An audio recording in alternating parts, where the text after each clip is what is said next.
श्री गणेशाय नमः। ओम श्री गणेशाय नमः। ओम नमः शिवाय। ओम नमो भगवते वासुदेव। आज हम श्री शिव महापुराण रुद्र संहिता पार्वती खंड का अथ 10वां अध्याय शिव जी के ललाट से होमोत्पत्ति। जय शिव शंभो। विष्णु शिष्य महाभाग विधे शैववर प्रभु शिवलीलामी माम व्यासात् प्रीत्या मे वक्तुर्महर्षि सति विरह युक शंभु किम चक्रे चरितम तथा तपः कर्तु कदायातो हिमवत् प्रस्थ मुक्तमम्। भगवान नारद जी कहते हैं, हे विष्णु शिष्य, हे महाभाग, हे विधे, हे शिव भक्तों में श्रेष्ठ, हे प्रभु, आप शिव जी की इस लीला को प्रीति पूर्वक विस्तार से मुझसे कहिए। सती के विरह से युक्त होकर शिव जी ने कौन सा चरित्र किया और वे उत्तम हिमालय पर्वत पर तप करने के लिए कब आए। शिवा शिव विवादो अभूत कंथ मकाम क्षयश्च वै तपः कृत्वा कथम प्राप शिवम शंभु च पार्वती तत्सर्वमपरं चापि शिव सच्चरितं परम वक्तुर्महर्षि मे ब्रह्मण महानंदकरम शुभम। शिवा और शिव जी का विवाद और कामदेव का विनाश किस प्रकार हुआ। पार्वती ने तपस्या करके किस प्रकार कल्याणकारी शंभु को प्राप्त किया। हे ब्राह्मण, इन सब बातों को तथा महान आनंद देने वाले अन्य सुंदर शिव चरित्रों को मुझसे कहिए। इति श्रुत्वा नारदस्य प्रश्नं लोकाधिपोक्तमम् विधि प्रोवाच सुप्रीत्या समृत्वा शिवपदाम्बुजम्। श्री सूत जी कहते हैं नारद जी से, नारद जी के इस प्रश्न को सुनकर लोकाधिपतियों में श्रेष्ठ ब्रह्मा जी शिव जी के चरण कमल का ध्यान करके अति प्रसन्नता पूर्वक कहने लगे।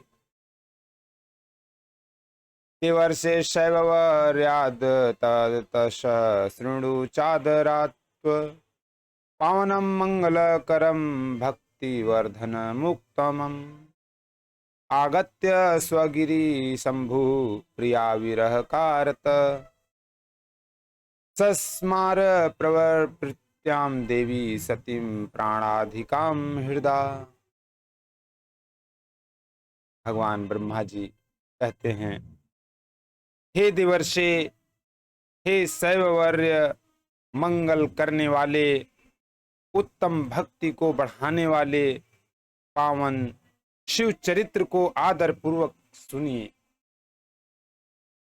अपने पर्वत पर आकर प्रिया के विरह से दुखी शंभु ने प्राणों से भी बढ़कर अपनी प्रिया सती देवी का हृदय से स्मरण किया। गणानाभाष्य शोचस्तां तद्वगुणान् प्रेममवर्धनान् वर्णयामास सुप्रीत्या दर्शय लौकिकं गतिम। वे अपने गणों को बुलाकर उन सती के लिए शोक प्रकट करते हुए लौकिक गति दिखाते हुए उनके प्रेम वर्धक गुणों का अत्यंत प्रेम पूर्वक वर्णन करने लगे। दिगंबरो बभूवाथ तत्यकत्यात्मज त्यवागार्हस्थ्य संधृतिम् पुनर्बभ्राम लोकान्वय सर्वान् लीला विशारदः न प्राप दर्शनम क्वापि सति विरह दुखितः पुनश्च गिरिमायात शंकरो भक्त शंकरः। लीला विशारद वे शिवजी गृहस्थोचित उत्तम आचरण को छोड़कर दिगंबर हो गए और पुनः सभी लोकों में भ्रमण करने लगे। सती के विरह से दुखी हुए भगवान शंकर को कहीं भी सती का दर्शन प्राप्त नहीं हुआ। तब भक्तों का कल्याण करने वाले शिवजी पुनः कैलाश पर्वत पर आ गए। समाधाय यनो तत्नात्व समाधिम दुख नाशनम चकार च ददर्शासौ स्वरूपम निजमव्ययम् इत्थं चिरतरम स्था गुणस्तस्थौ ध्वस्त गुणत्रयः निर्विकारी परम ब्रह्म मायाधीश स्वयं प्रभु। उसके बाद उन्होंने यत्न पूर्वक मन को एकाग्र कर दुख दूर करने वाली समाधि लगाई और अपने अविनाशी स्वरूप का दर्शन किया। इस प्रकार मायाधीश त्रिगुणातीत विकार रहित पर ब्रह्म स्वयं प्रभु सदाशिव अस्थायी होकर समाधि में बहुत दिनों तक लीन रहे। ततः समाधिं तत्याज व्यतियुर्हार्मिताः शमाः यदा तदा बभूवाशु चरितं तद्वदामि वः।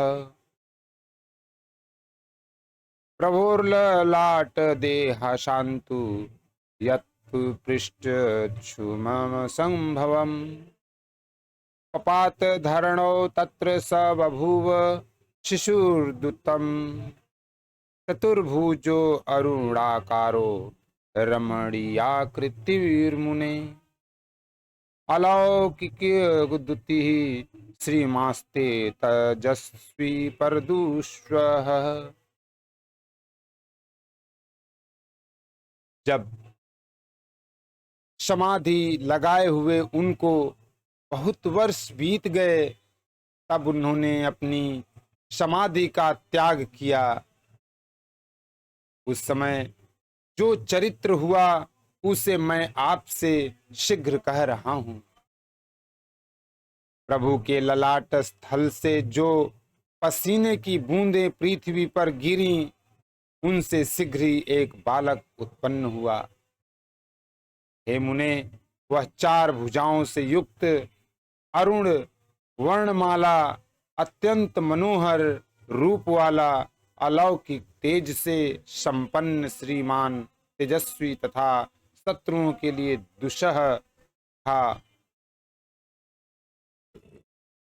रुरोद स शिशु सस्तस्य पुरोहि परमेशुत प्राकृतात्मज वक्तत्र भवाचारत तस्य ही। वह बालक उन लोकाचाररत परमेश्वर शिव के सामने समीप जाकर साधारण पुत्र की भांति रोने लगा।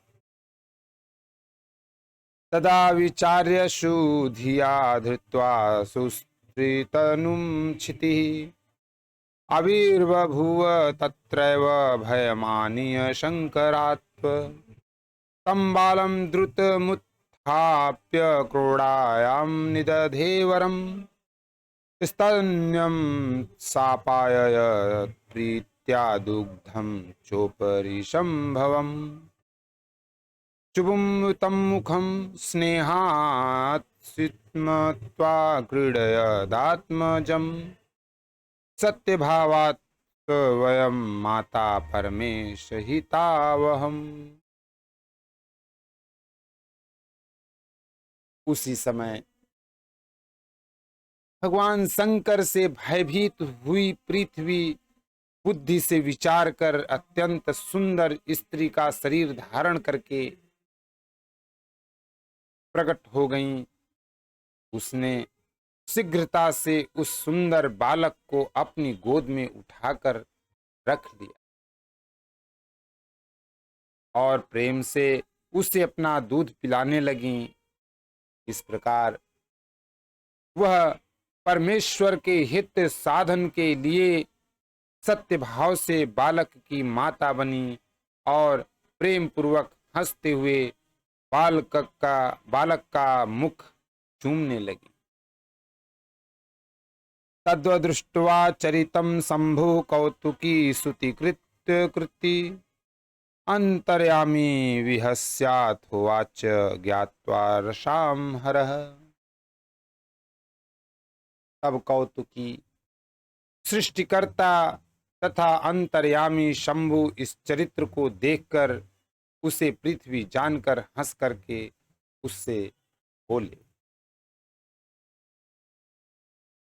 धन्या तम धरणी प्रीत्या पालयैतं सुतं मम त्वयुद्धतं श्रम जलान्महा तेजस्विनो वरम्। मम भ्रम का भूर्वावलो यद्यपि प्रिय कृच्छ्यते त्वन्नाम्रास्याद्वेख्यात स्त्रीपातापरहित सदा। असौ बालकुदाता हि भविष्यति गुणी तव ममापि सुखदाता हि गृहाणैनं यथा रुचि। हे धरणी, तुम धन्य हो, तुम मेरे पुत्र का प्रेम से पालन करो। यह श्रेष्ठ बालक मेरे महातेजस्वी पसीने से तुम में उत्पन्न हुआ है। हे छिते, यद्यपि मेरे श्रम जल पसीने से उत्पन्न हुआ यह बालक मुझे बड़ा प्रिय है, फिर भी यह तुम्हारे नाम से विख्यात होगा और सदा तीनों तापों से रहित होगा। यह बालक भूमि दान करने वाला, गुणों से संपन्न और तुम्हें तथा मुझको भी सुख प्रदान करने वाला होगा। अतः तुम इसे रुचि के अनुसार ग्रहण करो। इत्युक्त्वा वीररामाथ किंचिद् विरह मुक्तधि लोकाचार करो रुद्रो निर्विकारी शताम प्रियः। अपि क्षितिर्जगामाशु शिवाज्ञामधिगम्य सा स्वस्थानं ससुता प्राप सुखमात्यंतिकं च वै। भगवान ब्रह्मा जी कहते हैं, विरह वेदना से थोड़ा सा मुक्त हुए भगवान शिव इस प्रकार कहकर चुप हो गए। वस्तुतः निर्विकार तथा सज्जनों के प्रिय वे प्रभु शिव जी लोकाचार का अनुसरण करते हैं। तब शिव जी से आज्ञा लेकर पृथ्वी शीघ्र पुत्र सहित अपने स्थान पर चली गईं और उसे अत्यंत सुख प्राप्त हुआ। स बालो भौम इत्याख्यां प्राप्य भूत्वा युवा द्रुतं तस्यां काश्यां चिरं कालं विसेवे शंकरं प्रभुम्। विश्वेश्वर प्रसादेन गृहत्वं प्राप्य भूमिजः दिव्यं लोकं जगामाशु शुक्रलोकात् परं वरम्। इत्युक्तं शंभुचरितं सती विरह संयुक्तं तपस्याचरणं शंभो शृणु चादर तो मुने।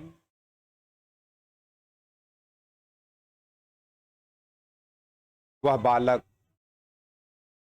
होम नाम प्राप्त करके शीघ्र ही युवा हो उस काशी में बहुत काल तक शिव जी की सेवा करता रहा।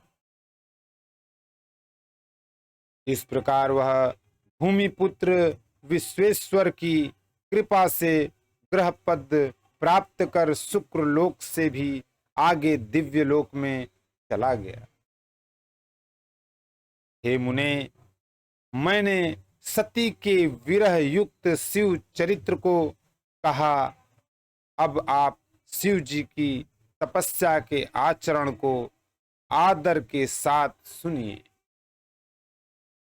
इति श्री शिव महापुराणे द्वितीयायाम रुद्र संहितायाम तृतीय पार्वती खंडे भौमोत्पत्ति शिव लीला वर्णनम नाम 10वां अध्याय समाप्तम। इस प्रकार श्री शिव महापुराण के अंतर्गत तृतीय रुद्र संहिता के तृतीय पार्वती खंड में होम की उत्पत्ति तथा शिवलीला का वर्णन नामक 10वां अध्याय समाप्त करते हैं।